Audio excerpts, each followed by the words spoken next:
Gopalanand Swami most of Umreth વધારે રહેતા હતા.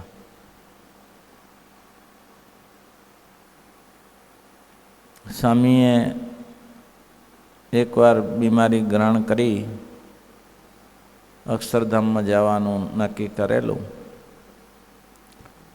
ત્યારે શ્રીજી મહારાજે ગોપાળાનંદ સ્વામીને કહ્યું, સ્વામી,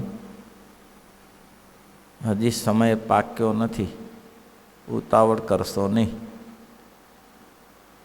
હજી થોડું કામ બાકી છે.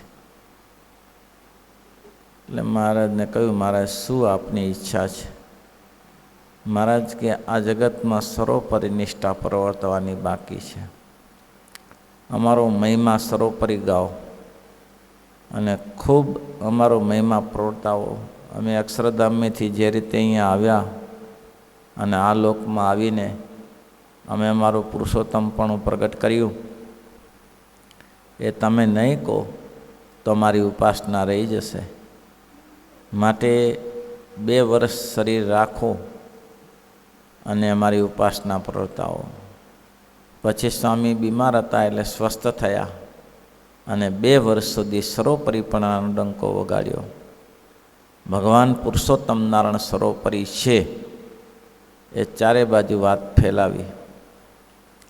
અને આજે પણ કોઈને મનાય કે ન મનાય, ભગવાન શરીરના ધામમાં જવું હોય તો મહારાજ કે સર્વોપરી ઉપાસના દ્રઢ કરવી જ રહી.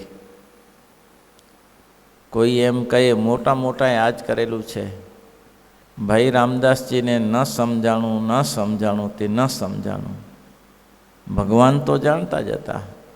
મોટા ભાઈ કંઈ ભગવાનને ભગવાન નહોતા જાણતા નથી. વાત દરેક જગ્યાએ એક જ છે. આજે બી સરદાર રાધારાનંદ સ્વામીના ગ્રંથમાં પધાર્યા તો સરદારના તોંગજીત દરબારે કહ્યું કે મહારાજ કાલે જ આવ્યા છો, સાંજે માત્ર ખીચડી બનાવી જમીને અત્યારે જવાની તૈયારી કરો છો. તો મુક્તાનંદ સ્વામીને મોટાભાઈને કહ્યું કે મહારાજને મનાવો. ત્યારે મોટાભાઈએ એ જ કહ્યું કે ધાર્યું તો પુરુષોત્તમ નારાયણનું થાય છે, મારું ધાર્યું કંઈ થતું નથી, કે મુક્તાનંદ સ્વામીનું ધાર્યું થતું નથી. મહારાજ જે કરતા હશે એ આપણા માટે જ કરતા હશે. એ ભગવાન છે. ભગવાનપણાનો નિશ્ચય તો મોટાભાઈને હતો. તેમ છતાંય સર્વોપરી નિષ્ઠા બતાવવા માટે રામાનંદ સ્વામી ધામમાં જવાને 15 દિવસ પહેલાં કહ્યું, મોટા રામદાસ, તો કે હા, મારું વચન મનાય તો આ સ્વામિનારાયણ ભગવાનને જેવા છે તેવા બતાવો.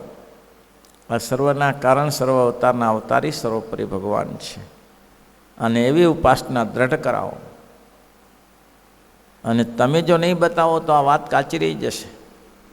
અને મોટા ભાઈએ સ્વધામ જેવા 12 ગયા, 11 દિવસે સભા કરી અને આ વાત બતાવી હતી.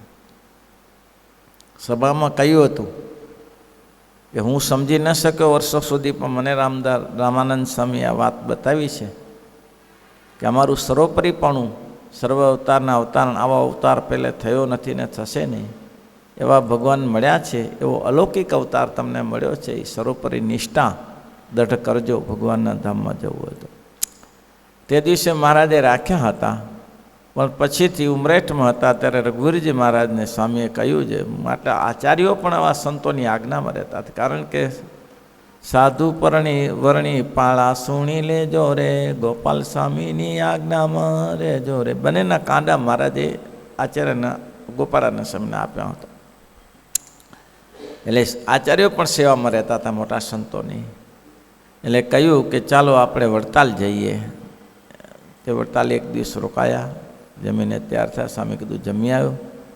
પછી સ્વામી બેઠા, અલૌકિક ચમત્કાર દેખાડ્યો અને હજારો વિમાન સાથે મહારાજ લેવા માટે આવ્યા. ગોપાળાનંદ સ્વામીએ મહારાજની સ્તુતિ કરી અને બહુ પ્રતાપ દેખાડીને ભગવાનના ધામમાં ગયા. આ મોટા પુરુષનું આ લક્ષણ છે.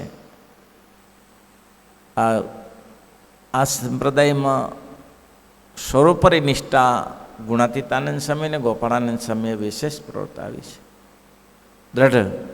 અને નિત્યાનંદ સ્વામીએ સર્વોપરીપણાનો ડંકો વગાડ્યો અને સ્વામીએ કલ્પતરુ ગ્રંથ પણ લખ્યો, હરિદિગ્વિજય લખીને આ સંપ્રદાયમાં સર્વોપરીપણની વાત ઘણી બધી કરી છે. આ ત્રણ સંતોએ શ્રીજી મહારાજનું જેવું છે તેવું સર્વોપરીપણું આ સત્સંગમાં પ્રસિદ્ધ કર્યું છે. સંતો આપણે પણ મહારાજ જેવા મળ્યા છે એવું દ્રઢ ઉપાસના આપણે કરવી. મારા ભગવાન મને મળ્યા છે તો આપણે આપણા સ્વામિનારાયણ ભગવાનની સત્સંગી જીવન, સત્સંગી ભૂષણ, વચરામૃતની કથા સિવાય બીજું શું પૂરા કરીએ? આપણે ભગવાનના ભક્ત થઈએ તો સત્સંગી જીવનમાં મહાત્મામાં મુક્તાનંદ સ્વામીએ કલ્યાણદાસ, માધવદાસ દીકરા કાનપુરના કલ્યાણદાસનું દૃષ્ટાંત બતાવીને કહ્યું કે ક્યાંય મોક્ષ થતો ન હતો અને ફરતા ફરતા ગુજરાતમાં આવ્યા.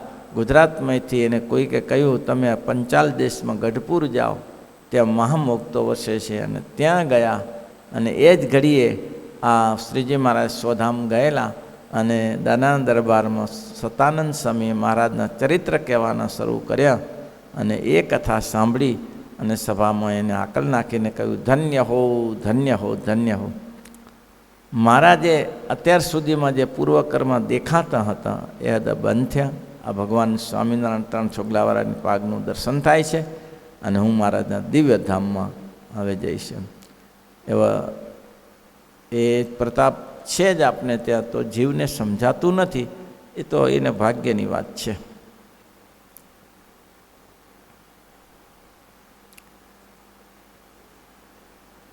જો બધા કામ ગોપાળાને સ્મી કરતા. આ વડોદરામાં પધાર્યા ને તે મેરાભાઈ કરીને રાવ સાહેબ ગોપાળાનંદજીના નિદ્રા ના આવતી ને કોઈ ખવાય નહીં એવો મા રોગ હતો. તે કોઈ ઉપાય ટળ્યો નહીં. ગોપાળાનંદ સ્વામીને કૃપા દ્રષ્ટિએ કરીને ટળ્યો અને તે સુખ્યા કર્યા. એવા મોટા રાજીપાનો પ્રતાપ છે ભાઈ.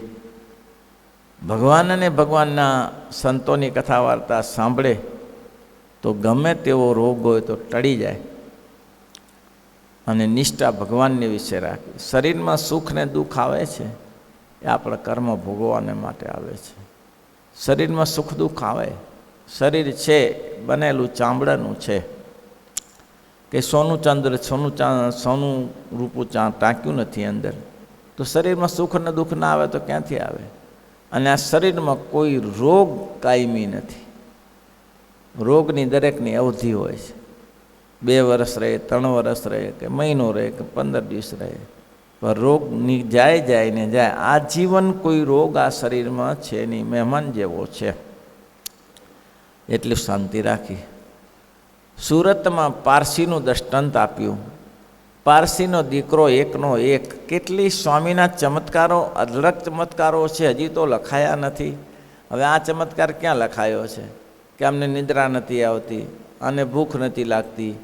આ ચમત્કાર ક્યાં લખાયેલા છે મેરાભાઈના? ગોપાળાનંદ સ્વામીની વાતોમાં ચમત્કારો છે, અમુક જ છે લખાયેલા, બીજા બધા ચમત્કારો લખાયેલા નથી. પણ ઢગલા બંધ ગોપાળાનંદ સ્વામીના ચમત્કારો છે. એટલે તો મહારાજે કીધું કે ચરિત્ર સ્વામી લુષ્કળાનંદ તમે નહીં લખો, તમે ગમે ત્યાં લખાવીશું. ગોપાળાનંદ સ્વામી ના પાડશે તોય લખાવીશું. કારણ કે મહારાજ કે અક્ષરધામના મુક્ત જ છે. અહીંયા બેઠા છતાં અક્ષરધામમાં જ બેઠા છે.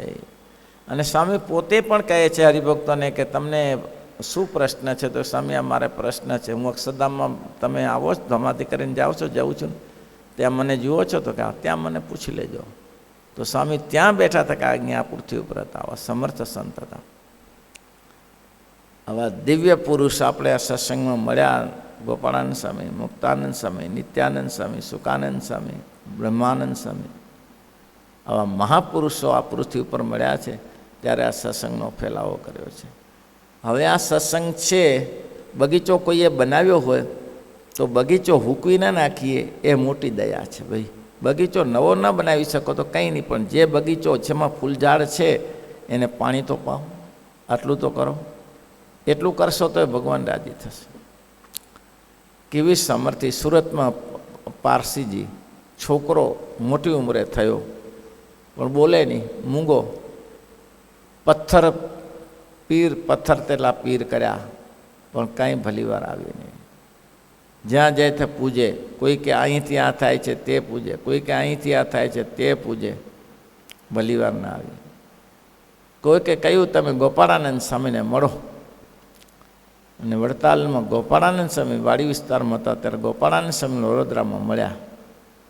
અને ગોપાળાનંદ સ્વામી સવારનો સમય હશે, પૂજા કરવા બેઠેલા, ઠાકોરજીને અડધું કેળું ધરાવેલું, અને પારસીએ પગે લાગ્યા, છોકરાને પગે લગાડ્યો.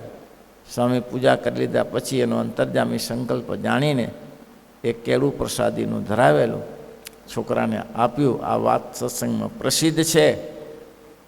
લોકોને ખબર નહીં શું થઈ ગયું છે. આવી બધી વાતો કરતાં કરતાં એમ થઈ જાય કે વેદિયા વેડા જેવું લાગે, પણ છે એ છે. આ વાતનું કે આવી છે શું કંઈ અમથી જરૂર આવી છે, ક્યારે કંઈ હશે ત્યારે આવી હશે ને. છાશ લેવા જવું ને કૂડો સંતાડવો પાછળ એના જેવું શું કરે, લોટીઓ શું કરા સંતાડવો પડે. જે આ સંપ્રદાયમાં છે એ છે. આ સંપ્રદાયમાં મૂડી મળી છે, એ મૂડીને સાચવી રાખો તો ઘણું થઈ ગયું. સત્સંગમાં સુખ થાઓ, દુઃખ થાઓ, માન થાઓ, અપમાન થાઓ, જે થાઓ તે થાઓ, પણ સત્સંગ તમારો બાપનો છે. વ્યક્તિ કદાચ તમારી થઈ શકે ન થઈ શકે તમારો પ્રશ્ન છે. વ્યક્તિ કદાચ તમારી ન પણ થઈ શકે, પણ સત્સંગ તો તમારો છે, ભગવાન તમારા છે. એવું છે. આ તો પહેલાં જેવું છું, ગુરુજીના 2 ચેલા, એક ગુરુના 2 ચેલા. તે હવે આ ગુરુજી સેવા બરાબર ચેલાઓ કરતા નહોતા. એટલે કે ભાઈ જો હું હવે વૃદ્ધ થયો છું, એટલે તમે છે ને એક પગ તમે દબાવજો ને એક પગ તમે. મોટા શિષ્ય જમણો પગ દબાવો, નાના શિષ્ય ડાબો પગ દબાવો. બરાબર કે દરરોજ દબાવવા આવે.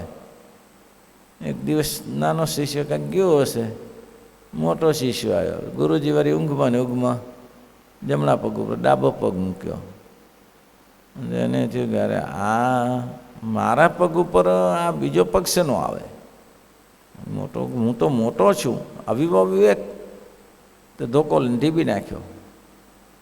ભાઈ મારા પગ ઉપર બીજો શું કરવા આવે? ઢીબી નાખ્યો. બીજે દિવસે નાનો આવ્યો, પેલો મોટો કંઈક ગયો હશે. આ શું થયું? મારા પગને શું કર્યું? તો કે પેલો મૂરખ તારો ગુરુભાઈ ધોકાવારી કરી. મૂર્ખનો સરદાર એને એની મારા પગ સાથે એટલી અવડાઈ છે નહીં, એ તારા પગ હું રહેવા દઉં? ફરસું લઈને ઉડાડી દીધો પગ અમૂરો. ભાઈ પગ કેના હતા? ગુરુજીના જ હતા ને. આ સંપ્રદાયમાં આવું થાય છે. મારા તારામાં ઉડાડી દે કે ભાઈ આ સત્સંગમાં આ બુરી વસ્તુ છે. સમજણ નથી, અજ્ઞાનતા છે. એને ખબર નથી ગુરુજી એક જ છે, આપના પગ ભલે 2 હોય. આ સંપ્રદાયમાં આવી અવડાઈ છોડી દેવી. ગમે તે થાઓ, ભગવાન ભજી લ્યો, એ મહત્ત્વનું છે. એટલે કહ્યું કે ભાઈ કેળું આપીને સ્વામિનારાયણ બોલાવ્યો. શ્રીપતિ શ્રીધરમ